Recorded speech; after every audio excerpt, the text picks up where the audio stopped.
大家好，我係廣財哥。今日我哋要拆解一單震驚成個矽谷，甚至可以話係改變未來10年人類科技走向嘅超級大雕。冇錯，就係 Google 豪擲400億美金加注投資 Anthropic 呢單大新聞。我相信好多人睇到呢單新聞，第一時間個腦入面都會彈出一個大問號。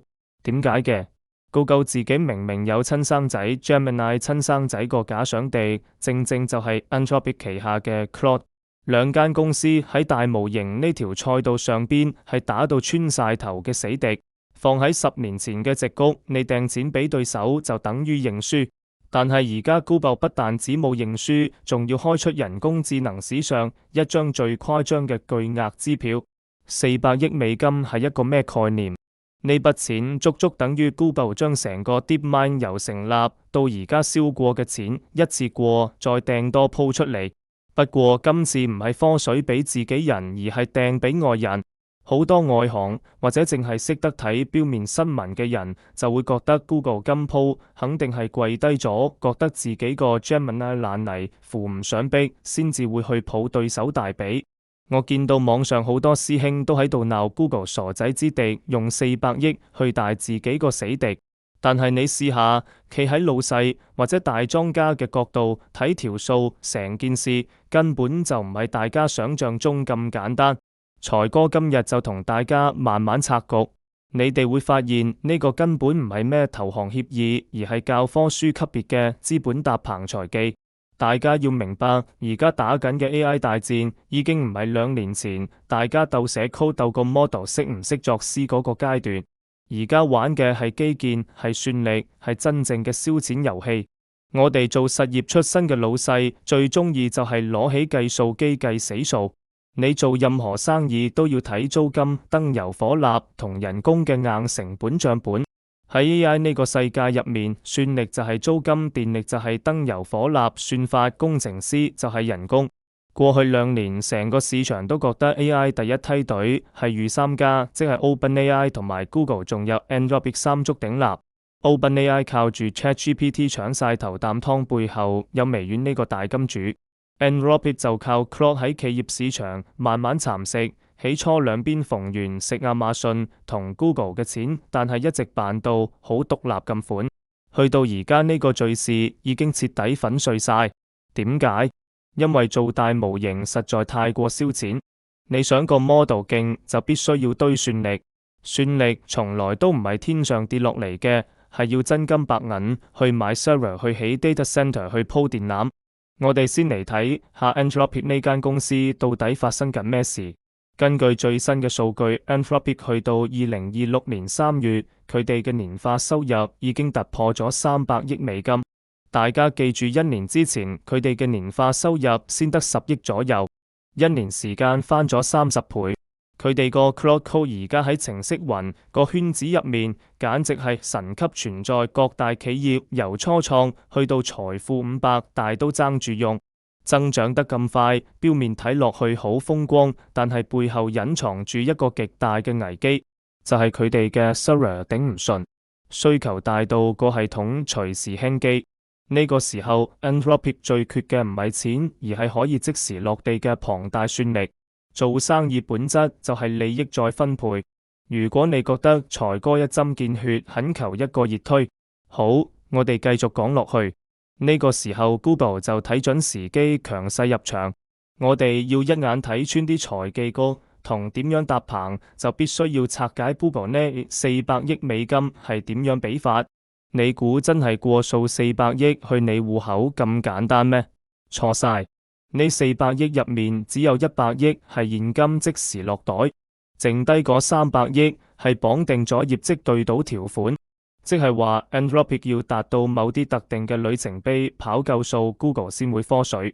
呢個玩法喺資本市場好常見，但係最毒嘅一招唔係呢度，而係算力綁。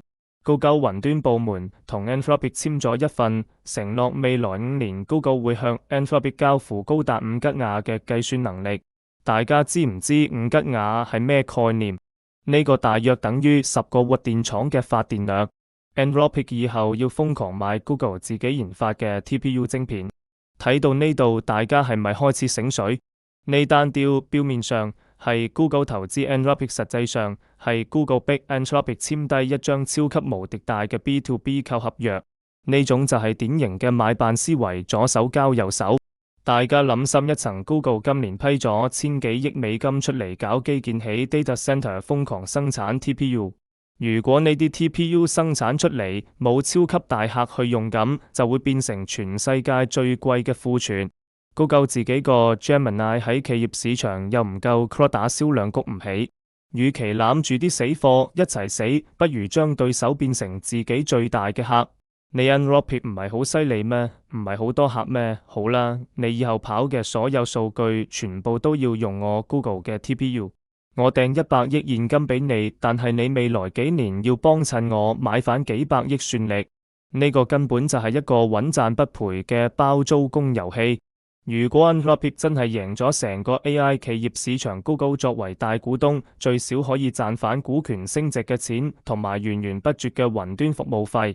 萬一自己個 Gemini 突然發力跑贏咗 Google， 更加係兩頭賺。呢種完美嘅對操作，真係將風險降到最低。咁樣搞法，成個 AI 市場嘅格局就即刻變晒。原本係《三國演義》，而家變咗 Anthropic 陣營圍剿 OpenAI。你睇下 Anthropic 背後啲金主名單，真係嚇死人。亞馬遜訂咗幾百億要佢買 Trainium 晶片，Google 訂400億要佢買 TPU， 英偉達又供 GPU， 連微軟都有份投錢。4間矽谷最惡嘅科技巨頭，全部喺晒 Anthropic 個股東名冊上面。Anthropic 短短幾日之內就鎖定咗超過11吉瓦嘅算力，3套完全唔同嘅晶片體系，同時供貨，任何人想斷佢後路都斷唔到。相反，我哋睇下曾經不可一世嘅 OpenAI 而家變成點。OpenAI 而家真係變咗個孤兒仔。大家記唔記得 OpenAI 個老細 Sam Altman 之前周圍飛去撲水，話要籌5000億美金搞一個叫星際之門嘅超級算力項目。呢個餅畫到落大西洋咁大，但係做過廠或者搞過供應鏈嘅老細就會明白俾人走數嘅痛，或者資金鏈斷裂邊緣嗰種恐懼。OpenAI 個星際之門計劃最致命嘅弱點係落地週期太長，要去到2029年先可以全面運作，遠水不能夠近火。而家微軟已經唔再係 OpenAI 嘅獨家算力供應商，微軟自己都要兩邊落注買個保險。軟銀同中東啲土豪應承咗嘅錢又遲遲未到位。你諗下，如果你係 OpenAI 個老細 Sam Altman， 你原本以為自己係天之驕子，點知有一日返到 office 收到銀行 call 封信，睇到封信嗰陣成個人飆冷汗，知道大鑊了。點解？因為你發現出面啲金主全部被對手綁死晒。Anthropic 用咗1個星期就搞掂咗未來5年嘅算力，OpenAI 搞咗1年，仲喺度同啲中東主權基金拉鋸緊。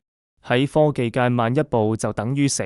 OpenAI 雖然個模型仲係好勁，但係缺乏穩定同龐大嘅算力後盾，就好似一架法拉利冇油入一樣，得個擺字。